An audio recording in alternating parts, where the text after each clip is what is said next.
Hello student. आज के इस क्लास में आप सभी का स्वागत है।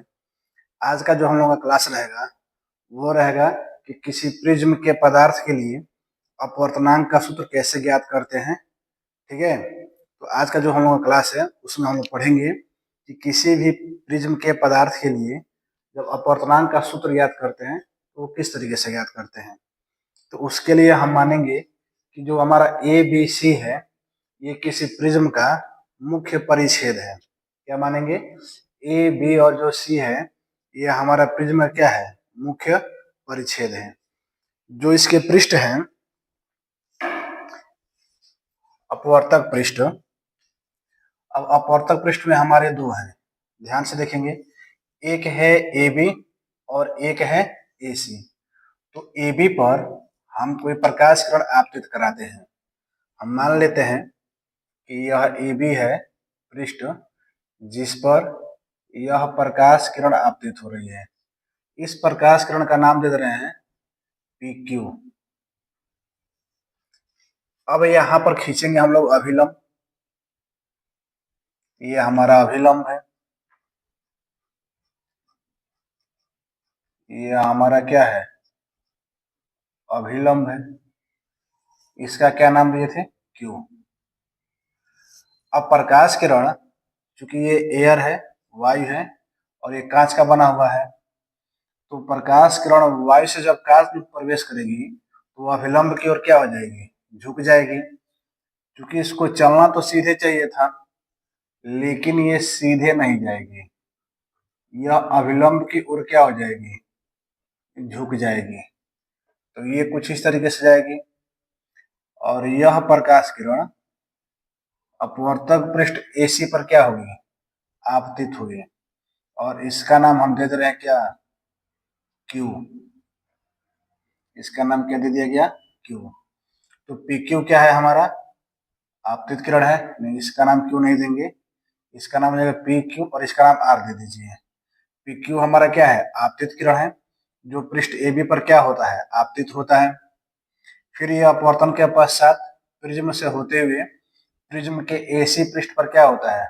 आपतित होता है, जिसको हम लोग यहाँ पर क्या नाम दिए गए? R। अब यहाँ पर भी क्या खींचेंगे? अभिलंब खींचेंगे। तो अभिलंब खींच दीजिए यहाँ पे। तो ये है हमारा अभिलंब। अब ये जो प्रकाश किरण है कांच से कहाँ चल रही है? वायु में। तो ये क्या हो जाएगी? अभिलंब से दूर हटेगी। तो अभिलंब से दूर हटते हुए ये इस दिशा में चली जाएगी और इसे हम नाम दे रहे हैं S। ठीक है। अब इस जो हमारा ये प्रकाश किरण है RS, अब इसको पीछे बढ़ाएंगे। तो पीछे बढ़ाइए। जब ये पीछे बढ़ेगा तो कुछ इस तरीके से लाइन जाएगी।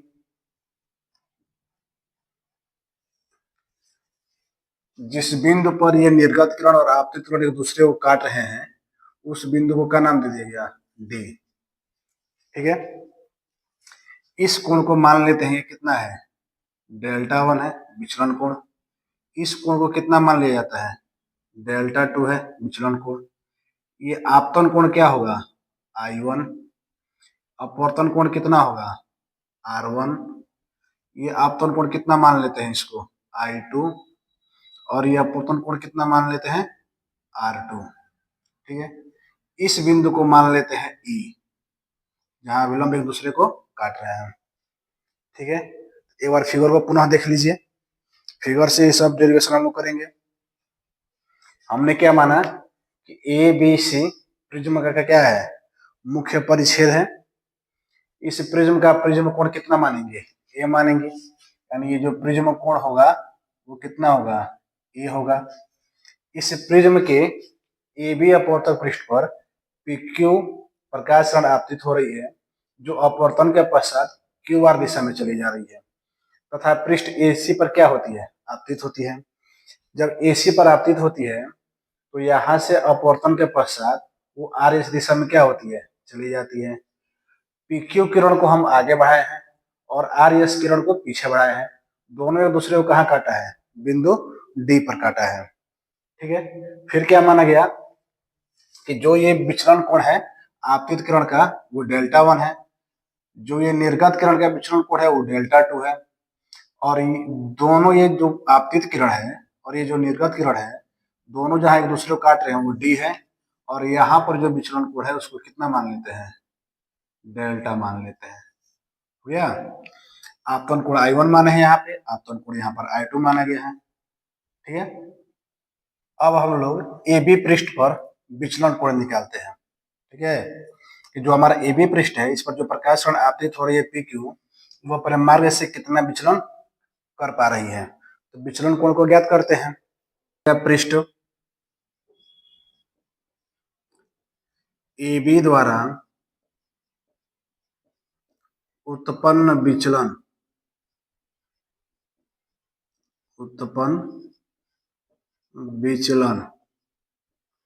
कितना हो रहा है, तो ये हो रहा है डेल्टा 1।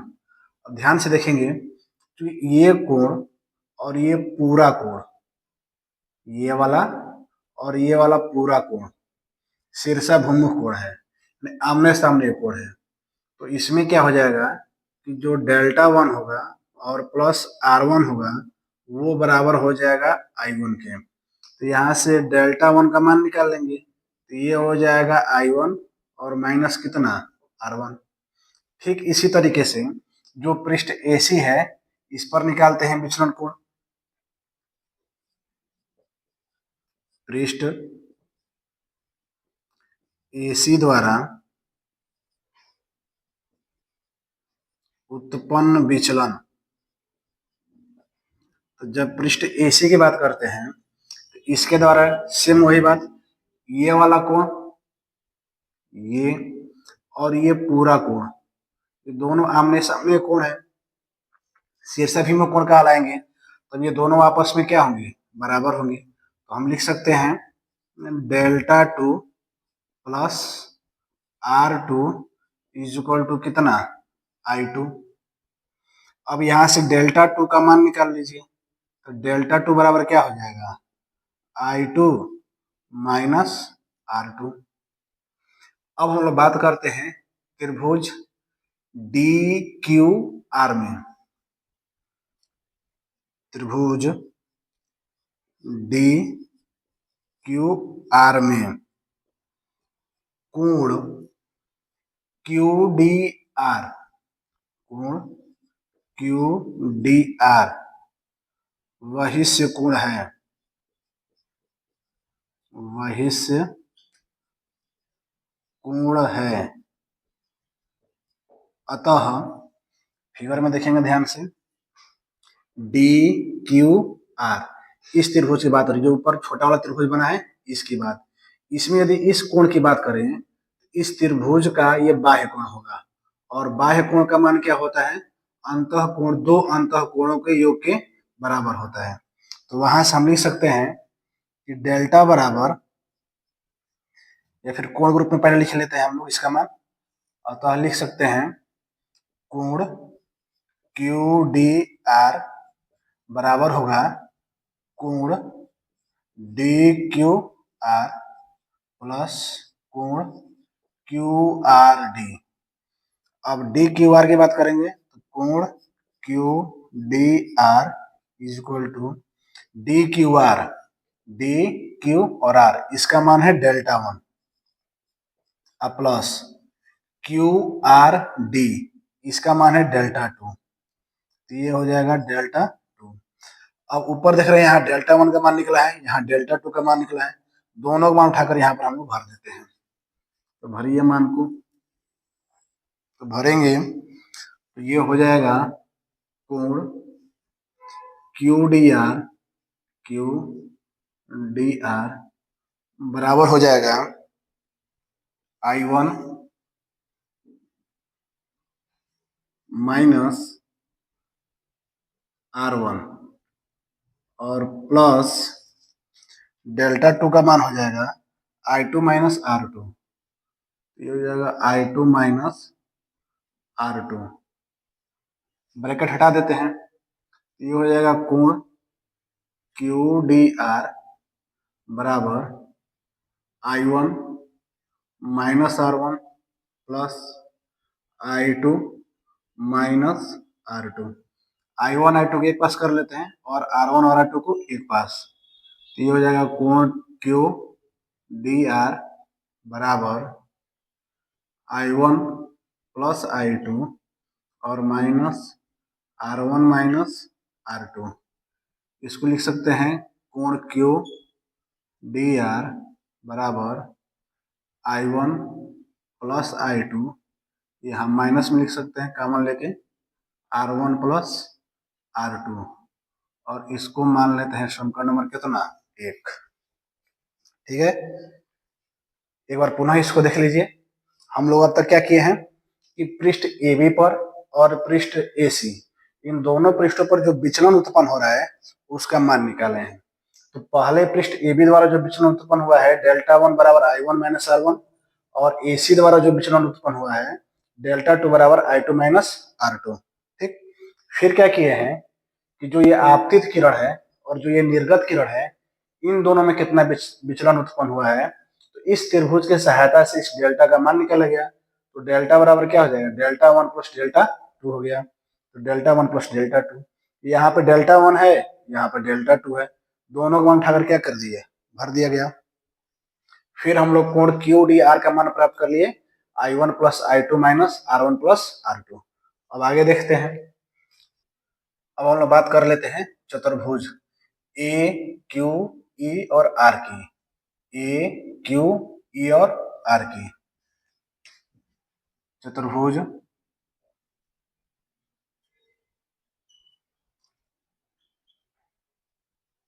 AQER, AQER में हम जानते हैं कि चतुर्भुज के चारों कोणों का मान जो होता है, अंतः कोणों का मान, वो होता है 360 डिग्री। तो बनाते हैं इसको, तो ये हो जाएगा, यहां से लेकर चलिए, कोण AQE प्लस कोण QER प्लस कोण ERA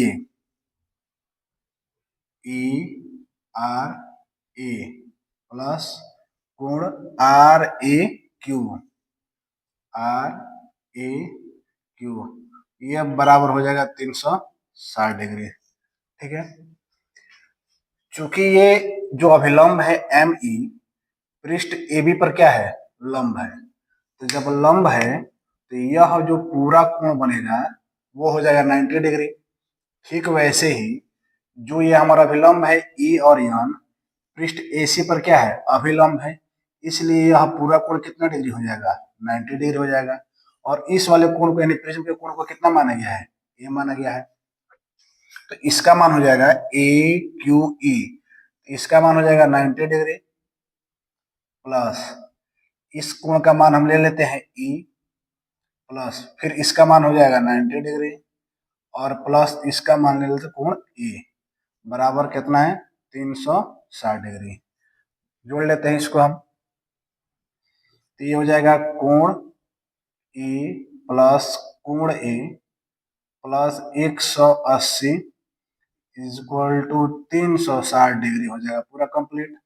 भेज दीजिए उधर। तो ये हो जाएगा कोण E प्लस कोण A बराबर 360 माइनस 180, तो कोण E प्लस कोण E बराबर हो जाएगा 180। इसको मान लेते हैं समीकरण नंबर कितना, 2 मान लेते हैं। या फिर इसको हम लोग क्या करें, आप यहां से थोड़ा सा E का मान निकाल ले, कोण E का मान ही निकाल लेते हैं यहाँ से कोण E का मान जब निकालेंगे तो ये आ जाएगा 180 डिग्री माइनस कोण A। ठीक है, इसको मान लेते हैं समीकरण नंबर कितना, 2 मान लेते हैं। अब हम लोग बात करते हैं इस नीचे वाले त्रिभुज की, त्रिभुज QER में, QER में इस वाले त्रिभुज की बात करते हैं। ठीक है, त्रिभुज QER में हम जानते हैं कि त्रिभुज के तीनों अंतः कोणों का मान होता है 180 डिग्री। तो तीनों कोणों को क्या कर लेते हैं, जोड़ लेते हैं। जोड़िए, तो ये हो जाएगा कोण Q प्लस कोण E प्लस कोण R इज इक्वल टू कितना हो जाएगा 180। अब कोण Q का जो मान है वो है R1, फिगर में देख लेंगे, इसका मान कितना है R1 प्लस कोण E को E ही रहने देते हैं प्लस कोण R का मान कितना है R2 है, यहाँ पे R2 लिख लेते हैं, R2 इज इक्वल टू कितना 180 डिग्री। अब यहाँ से जब कोण ए की बात करेंगे तो ये हो जाएगा 180 डिग्री, दोनों को भेज दीजिए उधर, तो ये हो जाएगा R1 और माइनस R2। ठीक, ये हो जाएगा फिर से कोण ए बराबर 180 माइनस R1 प्लस कितना R2। इसको मान लेते हैं समीकरण नंबर 3। समीकरण 2 और 3 से देखिए, दोनों का एक साइड आपस में क्या है बराबर है।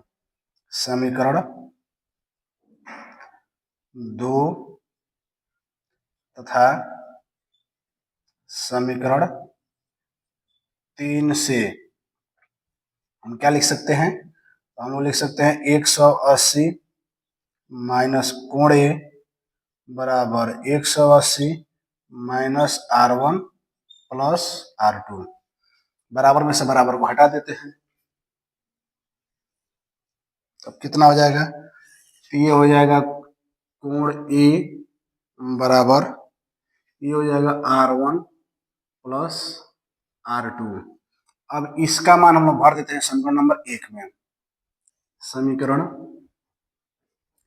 1 से जब समीकरण 1 की बात करेंगे तो यहाँ देखिए लिखा गया है कोण Q D R is equal to I1 plus I2 minus यहाँ पे है R1 प्लस R2, और R1 प्लस R2 का मान कितना निकला है A, तो यहाँ पे क्या लिख सकते हैं A। और फिगर से देखें तो यहाँ पे थोड़ा ध्यान दीजिएगा, यहाँ पे लिखा गया है डी क्यू आर वही से कोण है त्रिभुज का, यानी यह कोण इस त्रिभुज का क्या है वही से कोण है, तो इस कोण का मान कितना है डेल्टा है। ठीक है, तो जो ये क्यू डी आर है, इस क्यू डी आर को हम लोग क्या लिख सकते हैं डेल्टा लिख सकते हैं, क्योंकि कोण Q D R is equal to क्या है डेल्टा है, इसलिए डेल्टा इज इक्वल टू ये हो जाएगा I1 प्लस I2 माइनस ए। इसको मान लेते हैं समीकरण नंबर कितना 4। समीकरण नंबर कितना हो जाएगा 4 हो जाएगा। एक बार पुनः इतना देख लेते हैं, फिर हम लोग आगे बढ़ते हैं। सबसे पहले क्या निकाला गया पृष्ठ ए बी द्वारा उत्पन्न विचलन, फिर क्या निकाला गया पृष्ठ ए सी द्वारा उत्पन्न विचलन, फिर क्या हम लोग निकाले कि ये जो विचलन कोण है डेल्टा, इसका मान कितना है तो इस त्रिभुज की सहायता से ज्ञात कर लिए। फिर हम लोग क्या किए हैं चतुर्भुज लगाए हैं ए क्यू ई आर, चतुर्भुज के चारों अंत कोण का मान कितना होता है 360 डिग्री होता है। फिर वहां पर हम लोग चेक कर लिए, ये हमारा 360 डिग्री से ये समीकरण प्राप्त हुआ। फिर ये जो नीचे वाला त्रिभुज है क्यू ई आर, इस त्रिभुज की बात करें तो इस त्रिभुज के तीनों अंत कोण का मान कितना हो जाएगा 180। बाकी सबका मान रख के सॉल्व कर दिए, हम समीकरण नंबर 3 पर आ गए। हम ये देख रहे हैं कि समीकरण 2 और समीकरण 3 का जो हमारा LHS है लेफ्ट साइड है वो दोनों बराबर है, ये भी कोण ही है ये भी कोण ही है, तो RHS आपस में क्या हो जाएगा बराबर हो जाएगा, तो बराबर कर लिया और बराबर में से बराबर को हटा दिया, 180 और माइनस 180 और माइनस हट गया, तो ये हो गया कोण ए बराबर कितना R1 प्लस R2। फिर हम लोग आए इस कोण ए का मान इस समीकरण नंबर 1 में रख दीजिए, क्योंकि यहाँ पर R1 प्लस R2 है, R1 प्लस R2 का मान कितना है कोण ए, मान भर दिया गया। और यहाँ पर देख रहे हैं कि जो कोण क्यू डी आर है ये वाला कोण इस त्रिभुज का वही से कोण है, तो इसका मान क्या लिख सकते हैं डेल्टा लिख सकते हैं। तो वही बात यहाँ पर लिखा गया है कि डेल्टा बराबर कितना है I1 प्लस I2 माइनस ए। ठीक है, तो हम लोग कंडीशन लगाते हैं अल्पतम विचलन की स्थिति में, अल्पतम विचलन की स्थिति में, अल्पतम विचलन की स्थिति में, तो अल्पतम विचलन की स्थिति में क्या होगा, तो हम मान लेते हैं कि जो डेल्टा है वो हो जाएगा डेल्टा एम, ये मान लिया जाता है। फिर जो कोण आई होगा यानी I1 होगा बराबर होगा कोण I2 के, और इसका मान मान लेते हैं किसके बराबर है, I के बराबर है। फिर जो कोण R1 है ये बराबर हो जाएगा R2, और तब इसकी वैल्यू कितना मान लेते हैं, R मान लेते हैं। ठीक है, यानी क्या माना गया कि जब अल्पतम विचलन की स्थिति आएगी तो अल्पतम विचलन की स्थिति में डेल्टा एम कैसे हो जाएगा, डेल्टा डेल्टा बराबर हो जाएगा डेल्टा एम के, I1 बराबर हो जाएगा I2 के, और तब इन दोनों की वैल्यू हम कितना मान लिए हैं, I मान लिए हैं। R1 बराबर हो जाएगा R2 के, और दोनों की वैल्यू कितना मान लिया गया है, R मान लिया गया है। तब इसी का मान ऊपर वाले समीकरण में भर देते हैं। जैसे इसका मान यदि हम रखना चाहें तो ध्यान से देखिए, यहाँ पे समीकरण नंबर 4 में, समीकरण 4 से डेल्टा का मान कितना हो जाएगा, डेल्टा एम हो जाएगा। I1 और I2 दोनों आपस में बराबर है, वैल्यू कितना माने हैं, I के बराबर, भर दीजिए। तो ये हो जाएगा I प्लस I माइनस है, थोड़ा सॉल्व कर लेते हैं। तो ये हो जाएगा delta M is equal to 2I minus A. अब यहाँ से I का मान निकाल लीजिए, ए आएगा इधर तो प्लस हो जाएगा, यानी ये हो जाएगा delta M plus A is equal to कितना, 2I। जब I का मान निकालेंगे तो ये हो जाएगा delta M plus A by 2।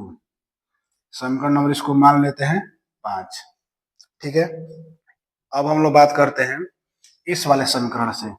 इसको हम लोग नाम दे देते हैं, 3 यहाँ दिए हैं, इसको नाम दे देते हैं समीकरण नंबर 4। ठीक है, इसको 5 कर लेते हैं, और ये तब कितना हो जाएगा, 6 हो जाएगा।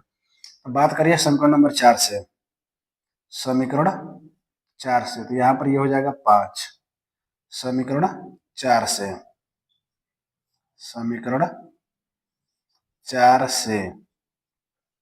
ठीक है, तो समीकरण 4 क्या लिखे हैं कि ए बराबर है R1 प्लस R2, और R1 और R2 बराबर है, वैल्यू किसके बराबर है, R के बराबर। तो ये हो जाएगा R प्लस R, तो ये हो जाएगा A इज इक्वल टू कितना, 2R। तो जब R की वैल्यू निकालेंगे तो कितना हो जाएगा, A बाई 2।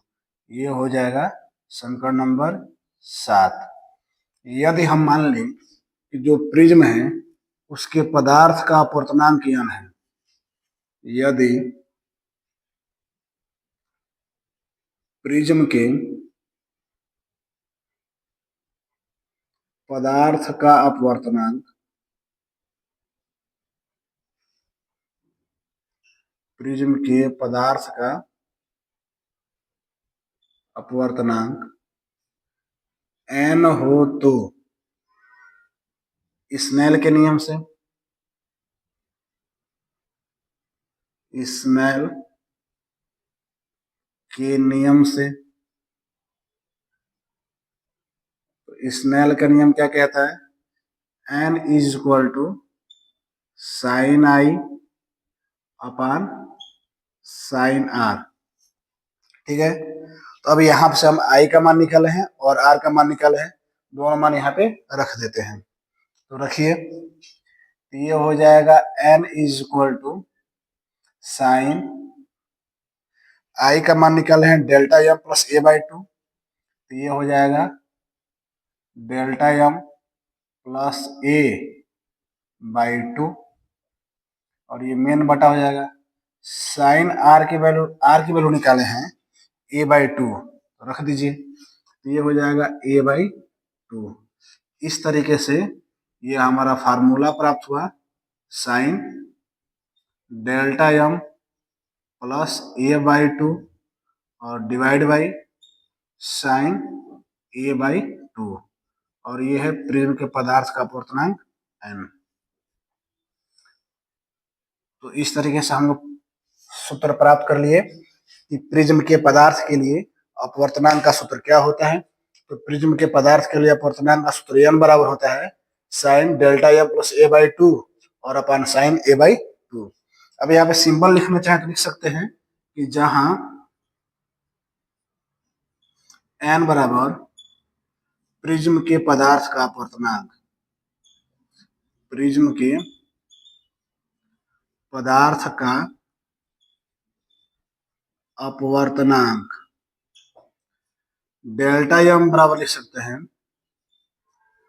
अल्पतम विचलन कोण, अल्पतम विचलन कोण, और ए बराबर लिख सकते हैं प्रिज्म कोण, प्रिज्म कोण। ठीक है, तो एक बार पुनः इसको हम लोग देख लेते हैं, रिवाइज करा दे रहे हैं कि जब हम प्रिज्म के पदार्थ के लिए अपवर्तनांक की बात करते हैं तो हम मान लेंगे कि हमारा ए बी सी क्या है, ये प्रिज्म का मुख्य परिच्छेद है। पृष्ठ ए बी पर पी क्यू किरण आपतित होती है जो अपवर्तन के पश्चात क्यू आर दिशा में चली जाती है और पुनः ए सी से अपवर्तित होकर आर एस दिशा में चली जाती है। ठीक है, क्यू पर अभिलंब खींचा गया है एम ई और आर पर अभिलंब खींचा गया है एन और ई।